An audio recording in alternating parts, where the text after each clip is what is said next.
नमस्कार, prime debate में आप सभी का बहुत बहुत स्वागत है। मैं हूं ब्रजेश मिश्रा। प्राइम डिबेट में आज उत्तर प्रदेश के बनते बिगड़ते राजनीतिक समीकरणों की चर्चा करने जा रहे हैं। उत्तर प्रदेश में भारतीय जनता पार्टी ने पूरी तैयारी कर ली है, रैलियों के जरिए, कार्यक्रमों के जरिए, यात्राओं के जरिए कि उत्तर प्रदेश की सत्ता पर किस तरह से काबिज होना है, यूपी की सत्ता को कैसे हासिल करना है। बीजेपी ने पूरी तैयारी की है। अब 24 अक्टूबर का दिन बीजेपी के लिए बहुत अहम है। उस दिन देश के प्रधानमंत्री नरेंद्र मोदी बुंदेलखंड के दौरे पर हैं और बुंदेलखंड के बाद वो वाराणसी अपने संसदीय क्षेत्र जाएंगे। मोदी की 2 रैलियां हैं 24 अक्टूबर को, तो जाहिर सी बात है कि ये दिन बहुत अहम होने जा रहा है भारतीय जनता पार्टी के लिए। इसके बाद 5 नवंबर से बीजेपी की परिवर्तन यात्रा भी शुरू हो रही है और कुछ रैलियां भी होने जा रही हैं जिनकी तारीखों का ऐलान बहुत जल्द होने वाला है। तो भारतीय जनता पार्टी की ये व्यापक तैयारी किस तरफ इशारा कर रही है, और वो भी ऐसे वक्त पर बीजेपी ने यूपी में हमला बोला है जब समाजवादी पार्टी बाहर नहीं बल्कि घर के भीतर झगड़ा कर रही है। और समाजवादी पार्टी का मुकाबला विपक्ष से नहीं बल्कि खुद से है। बीएसपी ने भी अपनी तैयारियां थोड़ी शिथिल की हैं। हालांकि सतीश चंद्र मिश्रा इस वक्त फील्ड में निकले हुए हैं, लेकिन मायावती की रैलियां कब होंगी इस बात पर अभी संशय बरकरार है। कांग्रेस झटके पे झटका खा रही है, लगातार बीमारी की हालत में है, पॉलिटिकली बहुत गरीब हो चुकी है। तो ऐसे में मुख्य मुकाबले की जो रेस में है उसमें भारतीय जनता पार्टी बीएसपी बहुत आगे चली गई है और घरेलू झगड़ों में फंसी समाजवादी पार्टी के लिए रोज बल्कि हर घंटे कोई न कोई ब्रेकिंग न्यूज एक नई मुश्किल खड़ी कर दे रही है। तो इसी विषय पर खास चर्चा करेंगे कि बीजेपी का क्या 14 साल बाद वनवास उत्तर प्रदेश में खत्म होगा क्या। मेरे साथ 4 महत्वपूर्ण मेहमान इस चर्चा को आगे बढ़ाएंगे। डॉक्टर चंद्रमोहन, उत्तर प्रदेश में भारतीय जनता पार्टी के प्रवक्ता। ब्रजेश शुक्ला, उत्तर प्रदेश के बहुत ही जाने माने पत्रकार और political analyst. Surendra Rajput, UP में कांग्रेस के प्रवक्ता। और दीपक मिश्रा, समाजवादी पार्टी के ऑफिशियल स्पोक्स पर्सन और सीनियर लीडर। बहुत बहुत स्वागत आप चारों का। डॉक्टर चंद्रमोहन, भारतीय जनता पार्टी ने क्या ये मौका देखकर जब देखा कि हवा थोड़ा सत्तारूढ़ दल के खिलाफ चल रही है, सत्तारूढ़ दल आपस में ही इंगेज है लड़ाई करने में, तो ये क्या अचानक है या फिर सोची समझी योजना के तहत ये हमला रैलियों के जरिए यूपी में हो रहा है? देखिए ब्रजेश जी, दोनों ही बातें स्वाभाविक हैं। एक तो भारतीय जनता पार्टी ने अपनी कार्य योजना बना के, रणनीति बनाकर, आदरणीय अमित भाई शाह ने रणनीति बनाकर उनके मार्गदर्शन में और आदरणीय ओम माथुर जी के मार्गदर्शन में हम लगातार प्लान करके चले। हमने बूथ कमेटियों का गठन किया, बूथ अध्यक्षों के क्षेत्रीय सम्मेलन किए, बूथ अध्यक्षों के विधानसभा सम्मेलन किए और हम परिवर्तन यात्रा पर निकल रहे हैं। और परिवर्तन यात्रा की तैयारियां हो रही हैं। सब जिलों में जिला प्रभारियों की तैनाती हो गई है और आज भारतीय जनता पार्टी के नेतृत्व के मार्गदर्शन का परिणाम है कि उत्तर प्रदेश में 2 लाख कार्यकर्ता भारतीय जनता पार्टी के इस समय फील्ड में हैं और लगभग 500 लोग प्रतिदिन काम भारतीय जनता पार्टी का करने वाले 500 से अधिक लोग हैं जो प्रतिदिन भारतीय जनता पार्टी का काम करते हैं। 24 तारीख को बुंदेलखंड में प्रधानमंत्री जी आ रहे हैं, एक परिवर्तन महारैली होगी और उस महोबा में होगी। परिवर्तन कर रहे हैं बुंदेलखंड के लिए, क्या किया आप लोगों ने? बुंदेलखंड के विकास के लिए, बुंदेलखंड के स्वावलंबन के लिए, बुंदेलखंड के सम्मान के लिए सब कुछ हम करने जा रहे हैं। मंत्री जी के पिटारे में क्या है पता चल जाएगा। सब कुछ करने जा रहे हैं क्योंकि हम पूरी तरीके से प्रतिबद्ध हैं कि बुंदेलखंड का सम्मान स्वाभिमान बचे। बुंदेलखंड को हम जो है वो नहीं बनने देंगे। शुक्ला जी, भारतीय जनता पार्टी की जिस कदर से बड़ी और व्यापक तैयारी दिख रही है, दूसरे राजनीतिक दलों में भी क्या बीजेपी जैसी तैयारी है या फिर समाजवादी पार्टी को इस वक्त कमजोर पाकर बीजेपी ने हमला बोल दिया?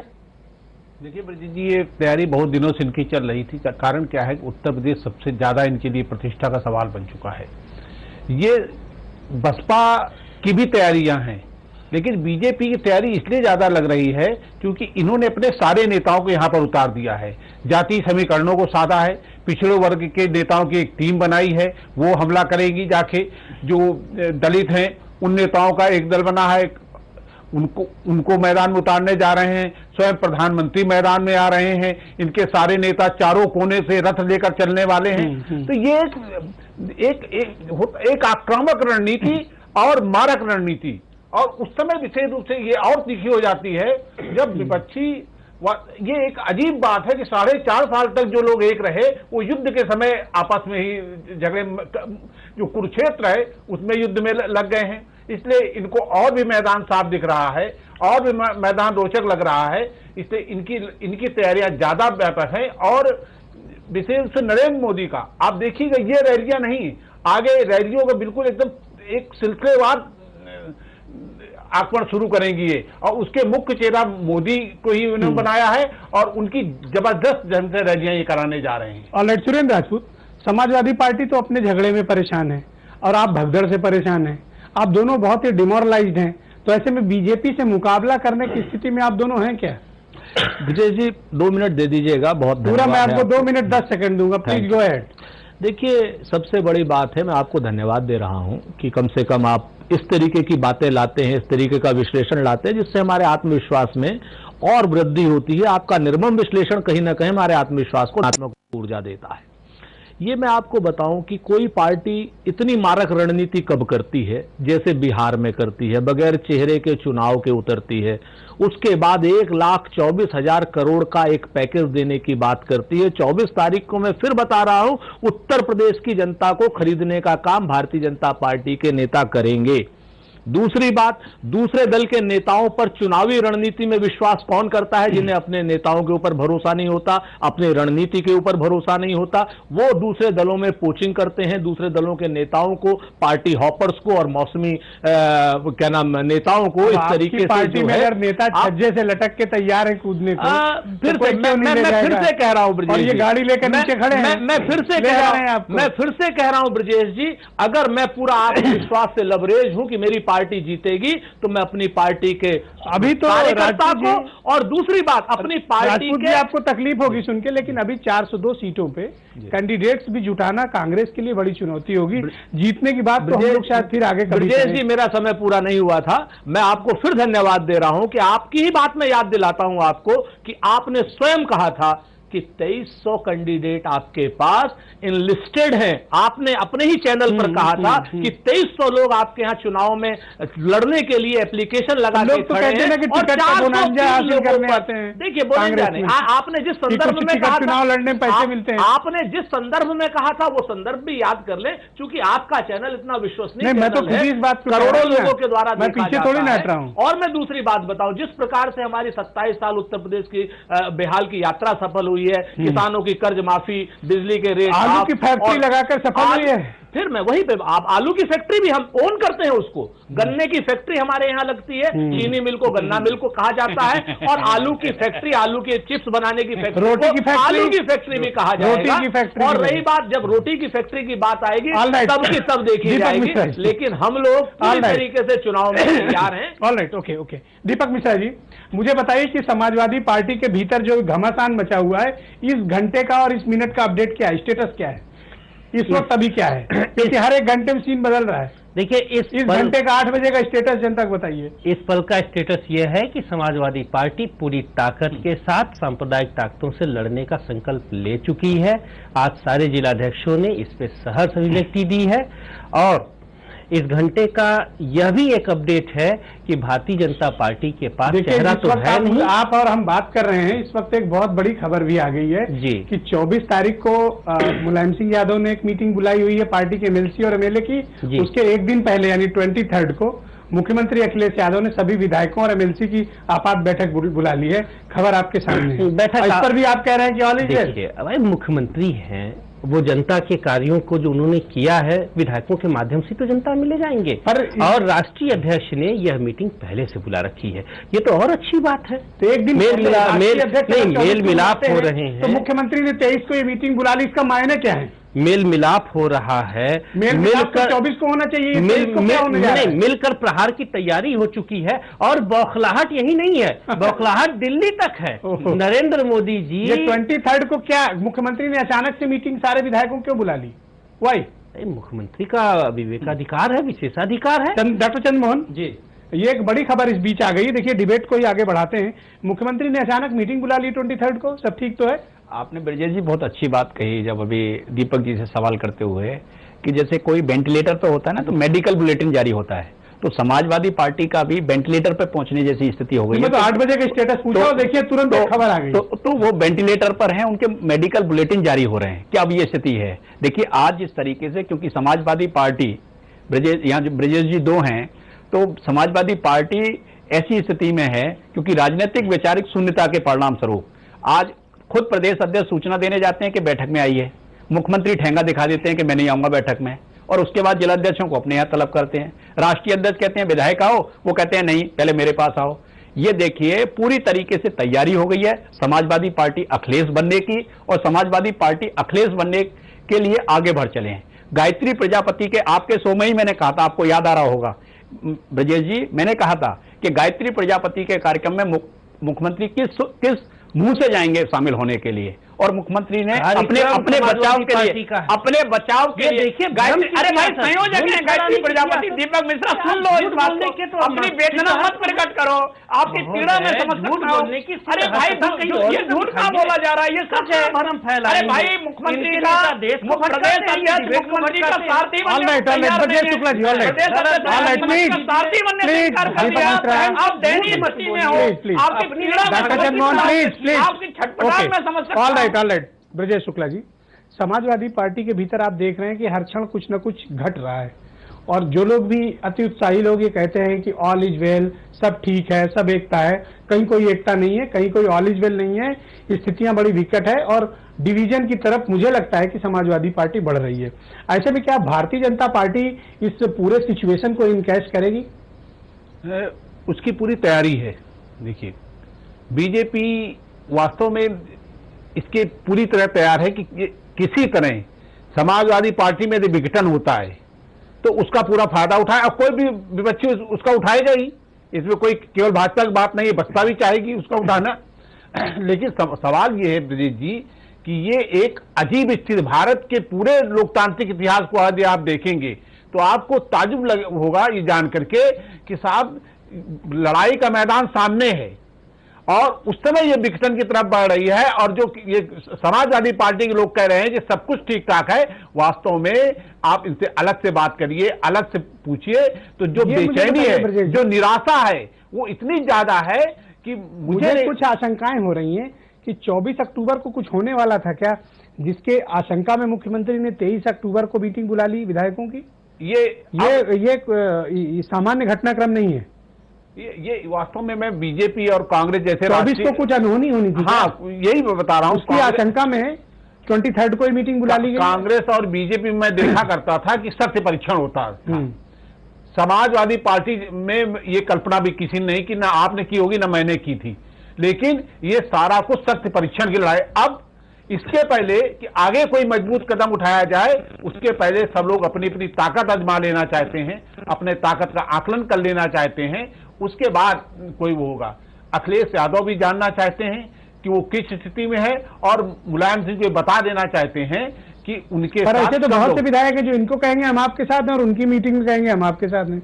चिन्हीकरण कैसे होगा? आप देख लीजिएगा 23 आइडेंटिफाई कैसे किए जाएंगे? नहीं, 23 को ही ऐसे बड़ी संख्या में विधायक निकलेंगे जो बार बार चेतावनी देंगे, और 24 को भी चेतावनी देंगे कि एक हो जाइए जीतना है। तो आप देखिएगा ये आवाजें उठेंगी। ऐसा नहीं है कि जो कुछ भी समाजवादी पार्टी के भीतर चल रहा है और भारतीय जनता पार्टी उसका पूरा लाभ भी उठा रही है, ऐसे में आपको लगता है कि क्या समाजवादी पार्टी डिवीजन की तरफ बढ़ चुकी है?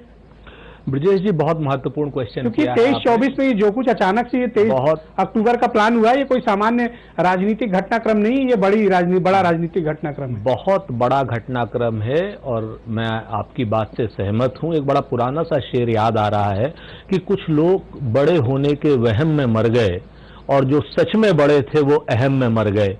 इस समाजवादी पार्टी में ये जो अहम और वहम की लड़ाई है, आज की डेट में विश्वसनीयता का जो बड़ा संकट हो गया है, और आज की डेट में अब ये संकट पिता और पुत्र का न रह करके, परिवार का न रह करके, सरकार का न रह करके, कहीं न कहीं अहम और वहम का संकट हो गया है। अब इस संकट की जो परिणति है उसमें ये 23 और 24 की लड़ाइयां देखी जा रही हैं। अंततोगत्वा कहीं न कहीं ये एक बड़ा ऐतिहासिक क्षण है उन लोगों के लिए।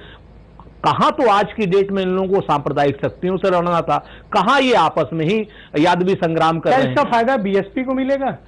जो माइनॉरिटीज के वोट हैं, मुझे लगता है वो बीएसपी की तरफ अट्रैक्ट होंगे, क्योंकि ये तो आपस की लड़ाई में भी इंगेज हैं।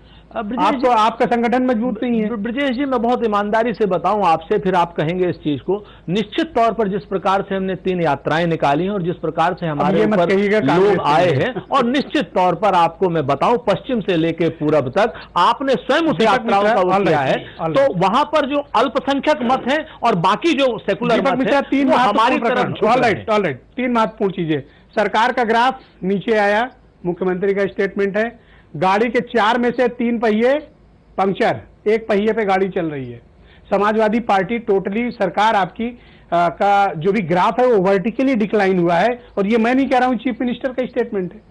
अब क्या बचा आपकी पार्टी की गिरती स्थिति पर चीफ मिनिस्टर ने बहुत गहरी चिंता जताई है। देखिए आपके पास अब बचा क्या? क्या कोई डिमोरलाइज्ड सेना लेकर आप युद्ध के मैदान में जाएंगे?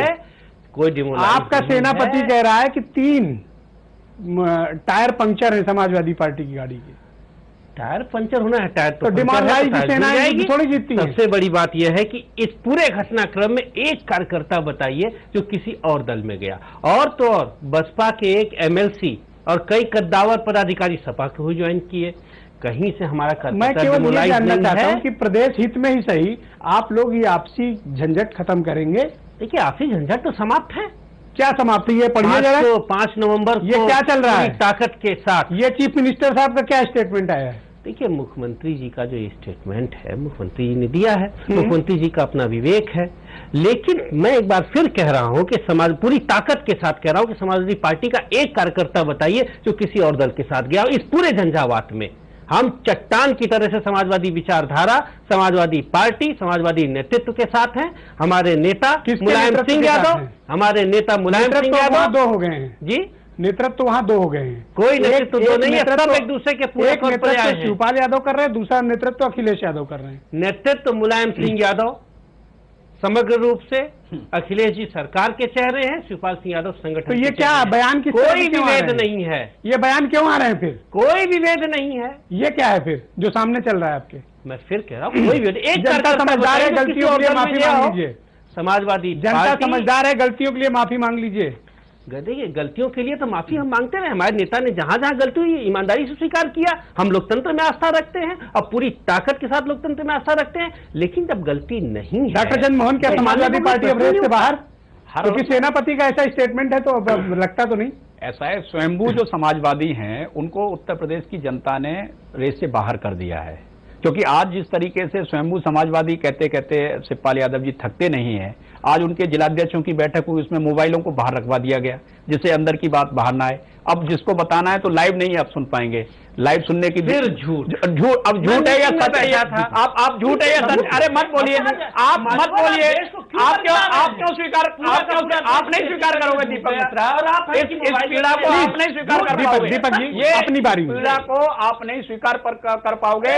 आज शिवपाल यादव जी की जो समाजवादी पार्टी है वो बिना दूल्हे की बारात हो गई है। आज बिना दूल्हे की बारात है। अगर ऐसा नहीं होता, दूल्हा बता दे। भाजपा का हर कार्यकर्ता कौन? भाजपा के पास तो हर कार्यकर्ता है। देखो ये अखिलेश यादव का समर्थन लेने के लिए सुरेंद्र जी अखिलेश यादव जी का समर्थन लेने के लिए तुरंत कूद पड़े। कहाँ हो भाई, आ जाओ, आ जाओ। ये अपना ये बेचारे ये समर्थन के लिए मारे फिर रहे हैं। अरे समर्थन बहुत सुंदर स्वामी प्रसाद मौर्य है। आप चिंता मत करो, हमारे दूल्हों की हमारे दूल्हों की बात नहीं है। आप देखो ये बेचारे कल के दर्द से परेशान हैं, क्योंकि ये सुरेंद्र राजपूत जी रीता जी के बहुत समर्थक हैं, बहुत शुभचिंतक रहे हैं। इनका दर्द देखो आप ब्रजेश जी, ये दर्द बहुत छटपटा रहा है। क्या देखिए, इतना गुंजाइश रखिए डॉक्टर चंद्रमोहन कि सुरेंद्र राजपूत रीता जोशी की खास रह चुके हैं, समझ रहे हैं ना? ब्रजेश शुक्ला जी, ये जो कुछ भी समाजवादी पार्टी के भीतर चल रहा है और बीजेपी जिस तरह से हवा बना रही है उत्तर प्रदेश में, कोई चेहरा भले ना हो लेकिन ये प्रधानमंत्री की छवि को पूरा भुनाने की कोशिश है। तो डिवाइडेड समाजवादी पार्टी और कांग्रेस की स्थिति आप देख रहे हैं कि भगदड़ के हालात उनके यहाँ दिन भर मचे रहते हैं। कोई आए गाड़ी लगाए इनके यहाँ के लोगों को भर कर ले जाए, कोई पूछने वाला नहीं है। तो ऐसी स्थिति में क्या समाजवादी पार्टी को रेस से बाहर माना जाए? अभी ब्रजेश जी थोड़ा जल्दबाजी है ये कहने में। अभी ये भविष्यवाणी इसलिए नहीं कर सकते क्योंकि जो 23 और 24 के सख्त परीक्षण के बाद हो सकता है कि आगे एक होकर लड़ जाएं ये लोग, ये भी हो सकता है। कारण क्या है कि बहुत से कार्यकर्ताओं के विचार उसमें आएंगे और यदि जो चतुर होंगे उस इस चीज को समझ लेंगे कि लोग चाहते क्या हैं। वास्तव में इनकी पार्टी में केवल परिवार में विघटन है, लेकिन जहां तक कार्यकर्ता स्तर की बात है, आप उनसे बात करें, आप वो दर्द छलकता है उनकी बातों से।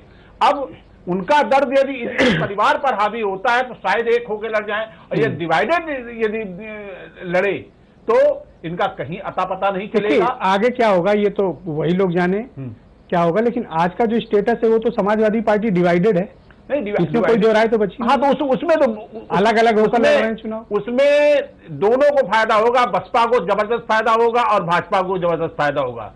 जो लोग और दीपक मिश्रा के मुस्कुराते चेहरे के भीतर जो दिमाग में चल रहा है वो आप भी जानते हैं, मैं भी जानता हूं कि इनके दिमाग में क्या चल रहा है इस समय। दीपक जी थोड़े चिंतित भी हैं। अब ये नेताओं का गुण होता है कि संकट चाहे कितना ही गहरा क्यों ना हो, आपको हमेशा मुस्कुराते हुए मिलेंगे। आप जानते होंगे। नहीं बताऊं आपको, नेताओं का गुण ही होता है कि संकट कितना ही गहरा क्यों ना हो, मुस्कुराते हुए मिलेंगे। और जब भी ज्यादा मुस्कुराए तो समझ लो दर्द कहीं ना कहीं कोई झलक रहा है। वास्तव होना भी चाहिए, पार्टी का मामला है। इसलिए सुरेंद्र राजपूत, जिस तरह से भारतीय जनता पार्टी ने चुनावी तैयारी की और लगातार रैलियों के जरिए अटैक कर रहे हैं, और जो सबसे सुपर ब्रांड है भारतीय जनता पार्टी के पास प्रधानमंत्री नरेंद्र मोदी का, उनका लगातार रैलियां हैं उत्तर प्रदेश में, तो कांग्रेस की आगे की प्लानिंग क्या है? बगैर चेहरे के उत्तर प्रदेश में जो भारतीय जनता पार्टी रैली करने जा रही है, कि आप अपना बताइए, तो आप 73 सांसदों वाली पार्टी से पूछा जरूर जाएगा कि स्वामीनाथन रिपोर्ट कहाँ है, किसानों का कर्जा माफ कहाँ है, बिजली के बिल हाफ कहाँ पर हैं। हम लोग पूरी तैयारी के साथ उनसे पूछने के लिए तैयार बैठे हैं कि 3 साल हो गए हैं, 6 करोड़ नौकरियां कहाँ हैं, एफडीआई उत्तर प्रदेश में कितना आया है आपके जरिए। आज की डेट में बहुत स्पष्ट रूप से आप इस चीज को देख लीजिए, और सारी की 6 करोड़ नौकरियों की बात है 3 साल में। पर ईयर 2 करोड़ नौकरियां कहां हैं? उत्तर प्रदेश में प्रधानमंत्री जी आए, पूरा स्वागत है। उत्तर प्रदेश की लेकिन मुझे बात समझ नहीं आती, कांग्रेस असेंबली के इलेक्शन लड़ रही है या पार्लियामेंट का लड़ रही है? 22 करोड़ की जनता तो का यूपी की कोई बात ही नहीं करते हैं, आप तो केंद्र सरकार पर हमला करते हैं। 22 करोड़ की जनता का इलेक्शन किसी देश के इलेक्शन से कम नहीं होता है ब्रजेश जी। जब बुंदेलखंड प्यास से या बाढ़ से मर रहा हो, प्रधानमंत्री जी वहां रैली कर रहे हैं और बगैर कोई बड़ा पैकेज दिए, और अब की वो पैकेज देंगे, बिहार की तरीके से पैकेज देंगे, भीख की तरीके से वो पैकेज देंगे कि कितना दूं, 1.25 लाख करोड़, 1.5 लाख करोड़, और आएगा वेट कर लीजिए। दीपक मिश्रा जी, मुझे समझ में नहीं आ रहा कि मैं आपसे क्या सवाल पूछूं। मुझे आपको देखकर बड़ा सिंपैथी हो रही है आपसे। नहीं, सिंपैथी की जरूरत ही नहीं है। योद्धा और संघर्षशील, सिंपैथी में तलवार तो आपने रख दी है, योद्धा तो अब रहे नहीं। ना ना ना ना, मैदान में हार जीत। चुनाव के पहले क्या समाजवादी पार्टी ने अपनी हार स्वीकार कर ली है? कौन कह रहा है? समाजवादी पार्टी पूरी ताकत से लड़ रही है। और मैंने जो बात कही, आदरणीय ब्रजेश जी इतने वरिष्ठ पत्रकार हैं जिन्होंने पूरे उत्तर प्रदेश को कवर किया है आपके हम नाम, उन्होंने भी इसी बात को स्वीकारा। एक काम समाजवादी कार्यकर्ता ले आइए जो किसी और दल में गया हो, बसपा के लोग दूसरे दल में गए, कांग्रेस के लोग दूसरे दल में गए, और हम किससे हताश और निराश पार्टी? कोई हताशा नहीं है, तो कहीं जाने की जरूरत नहीं, आपके दल के लोग आपस में लड़ रहे हैं। सबसे बड़ी बात बहुत बहुत है धन्यवाद कि प्रधानमंत्री जी खुद परेशान है। अच्छा, इसलिए परेशान है कि उत्तर प्रदेश की पूरी भाजपा नेतृत्व को तो उन्होंने गुजरात का उपनिवेश बना दिया। अब वो उत्तर प्रदेश की समूची नेतृत्व को बर्बाद करने पे आमादा है। उत्तर प्रदेश की जनता जानती है। बहुत बहुत धन्यवाद, बहुत बहुत शुक्रिया, बहुत बहुत धन्यवाद डॉक्टर चंद्रमोहन, ब्रजेश शुक्ला, सुरेंद्र राजपूत, दीपक मिश्रा, आप चारों का बहुत बहुत शुक्रिया। भारतीय जनता पार्टी ने उत्तर प्रदेश में माहौल देखकर अपने हमले तेज कर दिए हैं। पार्टी डिवाइडेड समाजवादी पार्टी और लगभग हताश और निराश समाजवादी पार्टी से मुकाबला करने के लिए भारतीय जनता पार्टी ने बहुत तगड़ी कमर कस ली है।